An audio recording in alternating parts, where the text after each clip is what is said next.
살면서 인생에 어떤 획을 긋는 일들이 많이 있습니다. 아까 우리 김희전 집사님 간증했듯이 그냥 선교단체에서 두 사람이 만났어. 그럼 처음부터 만나서 결혼을 목적으로 단체에 간 건 아닌데 큰 획을 긋는 사건들이 있거든요. 근데 그런 사건들이 시간이 지나야 한다는 거예요. 아, 그게 그랬었구나, 그래서였구나. 그러니까 우리가 이민 오고 결혼하고 출산하고 진학하고 취업하고 그렇게 해서 살다가 보면 사람을 특별히 만나는 그런 관계 가운데 보면 정말 이게 그래서 이런 일이 생겼구나라는 그런 생각을 해요. 오늘 예배에 참석을 못했지만 우리 청년들이 9월 달에 결혼합니다. 1월 달에 만났죠. 집사님 댁에 1월 달에 이사했어요. 이사하면서 자기가 살던 집에다가 한국에서 온 총각 청년들을 들여놓고 이성진 집사님이 이사를 했어요. 그러면서 그 청년들을 교회로 전도를 했는데 사촌 처제죠, 사실은. 사촌 처제한테 라이드를 부탁을 했어요. 그랬더니 청년들이 둘이 눈이 이렇게 딱 돼갖고 9개월 만에 이제 결혼을 해요. 9개월씩이나 끌어 그냥 한 서너 달 만에 그냥 해도 되는데. 그래서 겨울, 봄, 여름을 지나고 이제 가을에 결혼해요. 이성진 집사님이 그냥 전도한 거거든요. 만날 때는 아이 멀쩡한 총각이 차가 없네 이렇게 하고서 라이드 해준 건데 시간이 지나고 나니까 그때 그랬구나 여기까지 왔어요. 그때는 몰랐거든요. 사실은 시작할 때는 몰랐던 거예요. 여러분 사실은 우리가 쉽지 않은 개척교회 모여서 예배드립니다. 그런데 스스로 자발적으로 우리가 모였다고 얘기를 해요. 가봤더니 괜찮아서 그냥 내가 그 교회 다니기로 했어. 내가 다니기로 했다 이렇게 이야기합니다. 그런데 하나님은 창조하시고 섭리하신다고 그러거든요. 창조는 만드신 것이고 없는 가운데 만드신 것이고 그리고 우리 삶에 간섭하셔서 하나님의 뜻과 의지를 드러내는 것을 우리가 섭리라고 이야기합니다. 우리가 하이델베르크 요리문답 10주일 문답 중에 섭리가 뭐냐 이런 이야기 하는데 우리 오늘 이 시간에 이걸 문답을 한번 해볼까요? 하나님의 섭리란 무엇입니까? 한번 읽어봅시다. 시작. 섭리란 하나님의 전능하고 언제 어디나 미치는 능력으로 하나님께서 마치 자신의 손으로 하듯이 하늘과 땅과 모든 피조물을 여전히 보존하고 다스리시는 것입니다. 그리하여 잎새와 풀, 비와 가뭄, 풍년과 흉년, 먹을 것과 마실 것, 건강과 질병, 부와 가난, 참으로 이 모든 것이 우연이 아니라 아버지와 같은 그의 손길로 우리에게 임합니다. 여러분 심지어 흉년, 질병, 가난조차도 전능하신 하나님께서 하시는 일이라는 거예요. 이것을 인정하는 것이 하나님을 하나님으로 인정하는 것이고 믿음입니다. 하나님의 섭리가 우리를 늘 지배하고 다스리고 계신다는 거예요. 여러분 우리가 지금 한 공동체를 이루고 서로 만나면 웃고 반가워하고 좋아하고 함께 예배를 드리는 것도 우리가 스스로 내가 자발적으로 라고 주장하기 이전에 하나님의 거룩하신 뜻이 그 안에 있어서 이 일을 이루고 있는 것을 우리가 인정해야 됩니다. 사실은 한 분 한 분 하나님께서 이 자리로 인도하신 내용을 들여다보면 하나님께서 그때 그래서 그렇게 하셨구나 이런 걸 깨닫게 되는 거예요. 오늘 반주를 이제 오늘부터 해주는 다은 자매는 우리가 알듯이 엄기범 집사님 딸입니다. 그래서 엄기범이에요. 엄기범 집사님 딸 엄다은이에요. 조다은이 아니고. 근데 엄기범 집사님은 여러분 잘 아듯이 문현숙 집사님 남편이시거든요. 문현숙 집사님은 오래전에 저희 집사람과 같은 직장에서 일을 하셨어요. 근데 이걸 하나님의 섭리로 이야기하자면 하나님이 그때부터 점 찍어서 놓고 기다리셨어요. 왜요? 오늘을 위해서. 아닌가요? 제 얘기가 틀렸어요? 그냥 다은 자매가 이게 반주가 필요하겠구나 그래서 온 거예요? 여기 있는 분들 이야기하자면 이계열 집사님 25년 전에 같이 만나서 한 교회를 섬겼거든요. 그때는 담비 선생님이 아까 내가 담비 선생님하고도 주일 교사 설교 때 얘기했지만 안고서 물놀이 다니고 기저귀 찬거 물놀이 같이 다니고 이랬었는데 지금은 교사하고 있거든요. 많죠. 피로고 집사님 뉴저지에서 다른 집사님 소개로 만나서 12년 넘게 같이 섬기는데 그렇게 만나게 하시더니 IT 사역을 처음부터 지금까지 계속 돕게 하시고 함께하고 계셔요. 일일이 말하자면 끝이 없죠. 뭐 이철희 형제님 제가 미국에 오자마자 27년 됐거든요. 저하고 하워드 조 집사님 그렇고 임동기 집사님은 안 만났으면 다시는 안 만나면 좋겠다 싶었는데 왜냐면 제 과거를 다 아니까 한국에서부터 아는 사람 저 사람이거든요. 한국에서 이 과거를 잘 알아갖고 가슴이 스벅스벅 했었어요 처음에. 왜 여기 와 앉아있나. 여러분 이게 우리는 그렇게 생각하죠. 아이 우리가 오래전부터 알고 있었으니까. 또 여러분들 입장에서는 아유 내가 오래전부터 알고 있어야 돼. 조 목사가 개척한다니까 그냥 뭐 아는 사람이고 뭐 내가 좀 돕고 서로 그러려고 교회에 나온다 이렇게 생각을 하면 그건 틀린 답이라는 거예요. 하나님께서 이유가 있어서 어쨌든 쓸 때가 있어서 오래전부터 계획하고 모으셨어요. 그러니까 마음대로 하면 안 된다는 거예요. 우리가 때로는 그러면서도 우리 마음대로 하고 이것도 하나님의 뜻이지 이렇게 이야기해요. 여러분 그건 아닙니다. 하나님의 뜻은 사실은 오래 깊이 기도하고 묵상하는 가운데 발견되어지고 시간이 지나야 아는 일인데 때로는 내게 제가 뭐 그런 말씀 드리자면 우리가 선택하는 일들이 있거든요. 하나님은 우리의 실수나 실패를 갖고도 일하시지만 그러나 하나님께서는 우리가 바른 선택, 하나님이 택하신 그 뜻과 하나님의 의지 안에 머물기를 늘 원하고 계셔요. 그러니까 여러분 다 하나님 안에 있는 거예요. 가슴에 손을 얹고 한번 해보실래요? 그래 다 하나님 뜻이야. 시작. 그러니까 오늘 이 자리에 앉아 계신 것 사실은 심지어 지나가다가 어딜 잠깐 들린 것 이런저런 이유로 우리가 한 교회를 섬기지만 그 안에 하나님의 섭리라고 하는 강력한 하나님의 뜻이 있음을 우리가 인정하고 그리고 그걸 믿는다는 거예요. 그리고 특별히 우리가 흔히 인연이라고 부르는 사람과의 사람끼리 그 관계를 함부로 하지 않아야 됩니다. 그 안에서 하나님이 일하시려는 역사들이 분명히 있거든요. 하나님께서 서로 알게 하시고 그 끈을 이어오셔서 오늘날 서로 생각하고 그러다가 함께 예배드리고 그래 이것도 나쁘지 않다고 해서 하나님께 순종하는 마음으로 우리가 이 자리에 같이 있습니다. 전적인 하나님의 주권을 인정하는 마음으로 함께 섬기고 있다는 거예요. 그런데 그러면 오늘 우리 교회는 왜 하나님께서 이 자리에 모이게 하셨을까요? 세상에 많은 교회가 있고 또 세상에 많은 사람들이 있고 수없이 많은 교회들이 있는데 그저께 제가 어떤 제 동창을 만났는데 큰 교회를 다니는데 교회가 너무 시끄럽다고 막 뭐 머리를 흔들더라고요. 그래서 넌 참 진짜로는 웃긴다네 그랬어요. 교회가 얼마나 많은데 그 교회를 다니면서 그렇게 머리가 아프다고 그래. 우리 교회 와 그냥 내가 그랬어요. 너무 괜찮으니까 이제 곧 올 것 같다는 생각이 들어요. 여러분 왜 세상에 많은 사람들 중에 비록 이렇게 적은 숫자지만 왜 이렇게 하나님께서 모이게 하셨느냐는 거예요. 다 물론 서로 옛날부터 무슨 이런저런 일들로 막 얽혀 있긴 하지만 그때 만나게 하신 이유는 뭐냐는 거예요. 여러분 아무 이유 없는 일은 없습니다. 우리가 흔히 그냥을 영어로 뭐라 그래요? 사전을 찾아봤더니 그냥을 just 이렇게 just because 그냥 just because 뭐 이러고 뭐 nothing special 뭐 이렇게도 써놓은 사전도 있더라고요. 근데 여러분 그냥은 없어요. 그냥 분명한 목적과 이유가 하나님 나라에 있고 하나님의 뜻과 의지 안에 있습니다. 그러면 그렇다면 왜 오늘 우리를 하나님을 믿게 하시고 우리를 교회로 모이게 하시고 예배드리게 하시고 서로 은혜라고 이야기하게 하시고 그 믿음을 고백하게 하시냐는 거예요. 여러분 우리가 그것을 복음 전파에서 그 이유를 찾습니다. 예수님께서 천국에 올라가시면서 지상 대명령이라고 하는 당부를 하셨죠. 우리가 너무 잘 아는 마태복음 28장 19절로 20절에서 뭐라고 그럽니까? 우리 같이 한번 읽읍시다. 시작.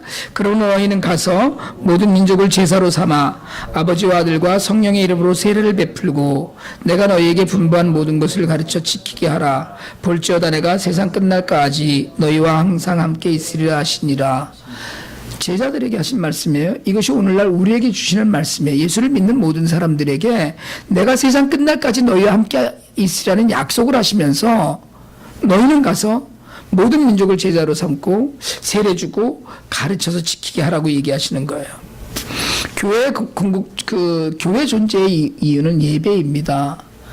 여러분 다른 걸 생각하지 마세요. 교회의 존재의 이유는 예배예요. 그러니까 교회를 모여서 예배드리고 하는 일을 가장 중요하게 여기지 않으면 존재의 이유를 상실하는 겁니다. 그러나 예배로 끝나지 않아요.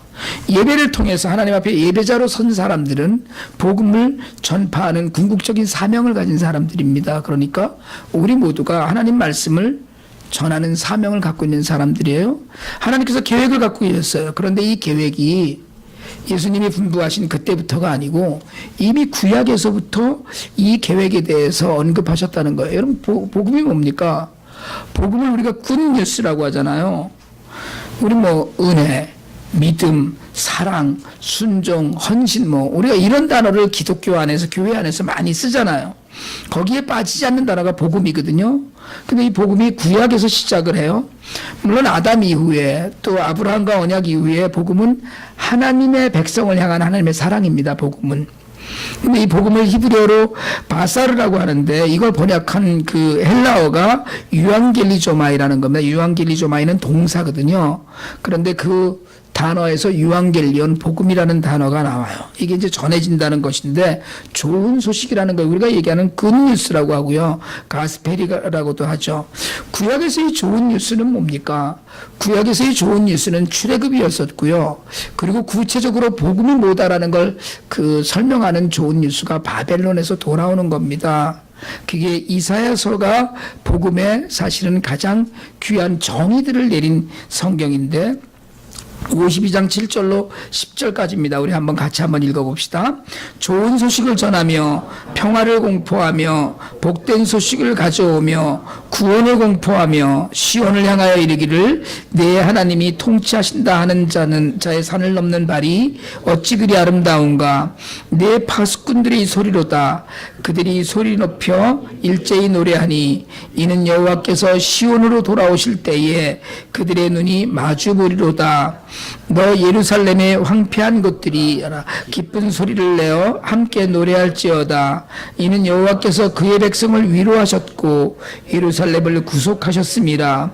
여호와께서 열방의 목전에서 그의 거룩한 팔을 나타내셨으므로 땅 끝까지도 모두 우리 하나님의 구원을 보았도다.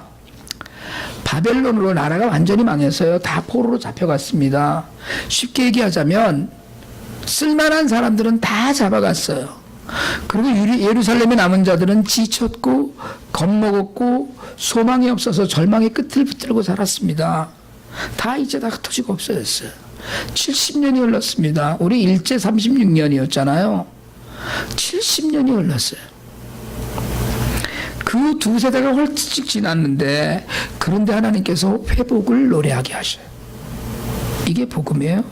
전령이 막 뛰어옵니다. 해방됐다라는 소식 때문에 그 발을 아름답다고 했어요. 그것이 곧 복음이에요.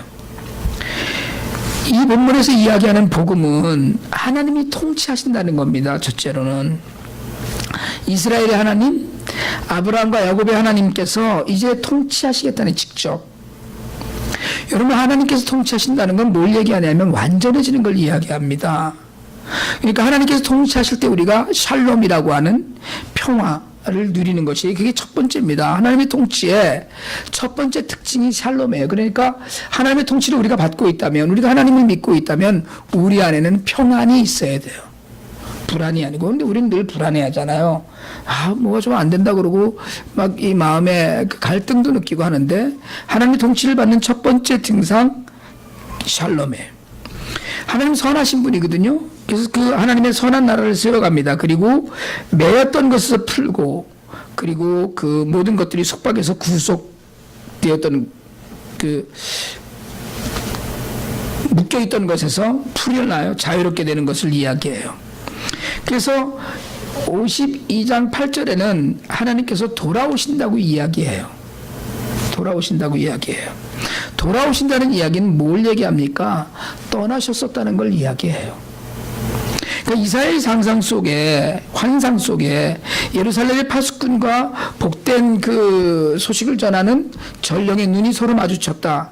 그들이 그 소리를 높여서 노래하면서 시온의 아름다운 소식으로 돌아오신다는 걸 이야기해요.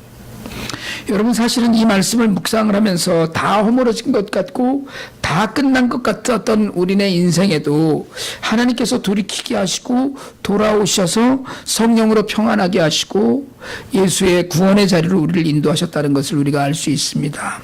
여러분, 이게 우리가 믿음으로 하나님을 찬양해야 되는 이유예요. 이게 복음의 요체입니다. 성전이 재건되고 예배가 회복돼요. 예수님께서 종려주일에 예루살렘에 입성하시듯이 하나님께서 다 무너진 이스라엘을 재건하십니다. 그리고 통치하셔요. 그런데 그 뜻이 위로이고 회복이에요. 구속이고. 여러분, 위로받고 자유롭게 되는 거거든요.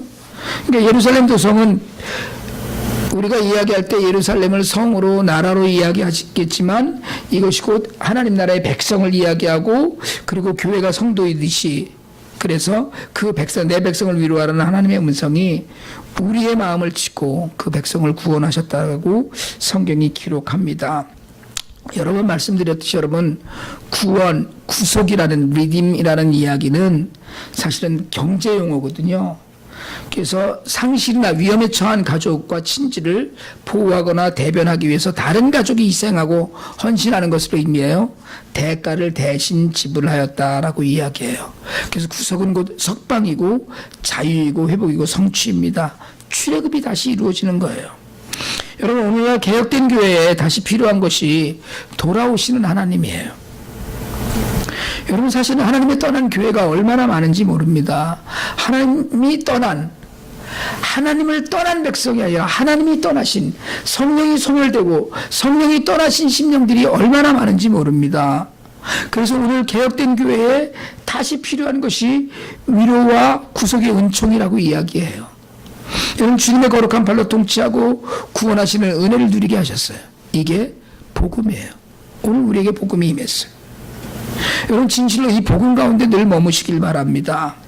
내가 무너뜨린 성전을 다시 세우시고 내가 떠났던 하나님께서 나를 회복시키시려고 다시 내게로 돌아오시는 그 하나님이 계시다는 거예요. 나를 향해서 정말 빛나는 소망, 사랑의 불을 밝히시고 그렇게 해서 돌아오셔서 우리를 위로하시고 자유하게 하시는 하나님의 은혜, 그것이 복음입니다. 오늘 우리가 복음을 누리고 있는 거예요. 구약에서 출애굽과 바벨론 유수의 회복을 통해서 하나님께서 통치하시고 위로하시고 구속하신 은혜를 오늘 누린 백성들이 이 땅에 오신 메시아의 통치를 받는 거예요. 그래서 누가복음은 이렇게 기록합니다. 누가복음 4장 16절로 19절에 보면 예수께서 자라신 곳에서 회당에서 그 설교를 하셔요.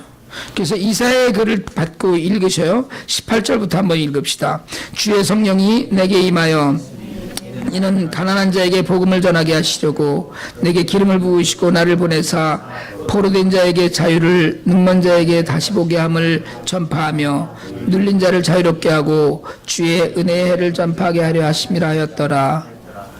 예수님이 읽으신 이사야서 안에 있었던 이야기예요. 나사렛에 있는 회당에 들어가셨거든요. 동네 사람들이에요. 다 아는 사람들입니다. 예수님이 어떻게 자랐고 어떻게 사는지 아는 사람 사이예요.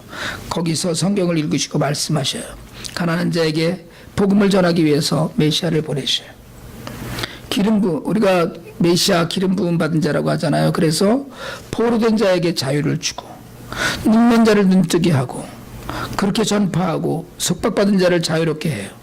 그리고 정말 그 하나님의 은혜의 해가 되었음을 선포합니다. 그리고 이 말씀을 읽으시고 예수님이 선언하셔요. 누가복음 4장 21절에 이렇게 얘기하십니다. 이에 예수께서 그들에게 말씀하시되 이 글이 오늘 너희 귀에 응하였느니라. 하나님의 나라가 임한 거예요.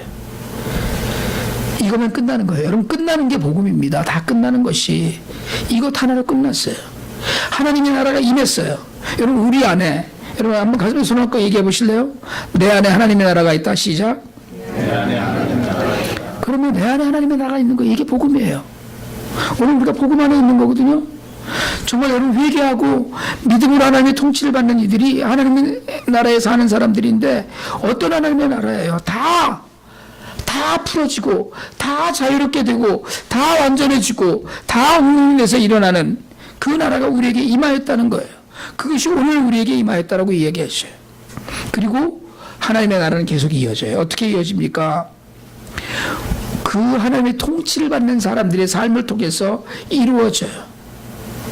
바벨론에서 돌아와서 예수 안에서 회복이 돼서 십자가의 은혜를 받아서 복음의 전파를 이어가고 있는 거예요. 여러분, 우리가 복음을 맡은 자라고 이야기하거든요. 우리가 살아야 되는 거거든요. 그렇게 세상을 돌아보면서 여러분 가만히 하나님의 마음을 한번 헤아려 보시길 바랍니다. 오늘 복음을 듣고 앉아있는 우리에게 원하시는 것이 무엇이겠냐는 거예요. 오늘 우리가 성경을 좀 많이 읽는데 로마서 10장 12절로 15절입니다. 우리 이 성경은 한번 같이 한번 읽읍시다. 시작. 유대인이나 헬라인이나 차별이 없습니다. 한 분이신 주께서 모든 사람의 주가 되사 그를 부르는 모든 사람에게 부유하시도다. 누구든지 주의 이름을 부르는 자는 구원을 받으리라. 그런지 그들이 믿지 아니하는 일을 어찌 부르리요? 듣지도 못한 일을 어찌 믿으리요? 전파하는 자가 없이 어찌 들으리요? 보내심을 받지 아니하였으면 어찌 전파하리요? 기록된 바 아름답도다. 좋은 소식을 전하는 자의 함과 같으니라. 여러분, 어떻게 듣겠냐는 거예요. 안 믿는 사람들이, 모르던 사람들이. 누구든지 주의 이름을 부르는 자는 구원을 받으리라 했는데 어떻게 주의 이름을 부르게 하겠냐는 거예요. 예수님께서 이 땅에서 첫 사역을 시작해서 하신 말씀이 오늘 본문이거든요. 때가 찼고 하나님의 나라가 가까이 왔으니 회개하고 복음을 믿으라 하시더라는 거예요. 선포하셨어요. 회개하고 복음을 믿으라고 말씀하셨어요. 그럼 이제 우리에게는 무엇이 주어진 겁니까? 이제 우리가 전파하는 자가 없이 누가 복음을 듣겠느냐는 이 질문에 대답해야 된다는 거예요.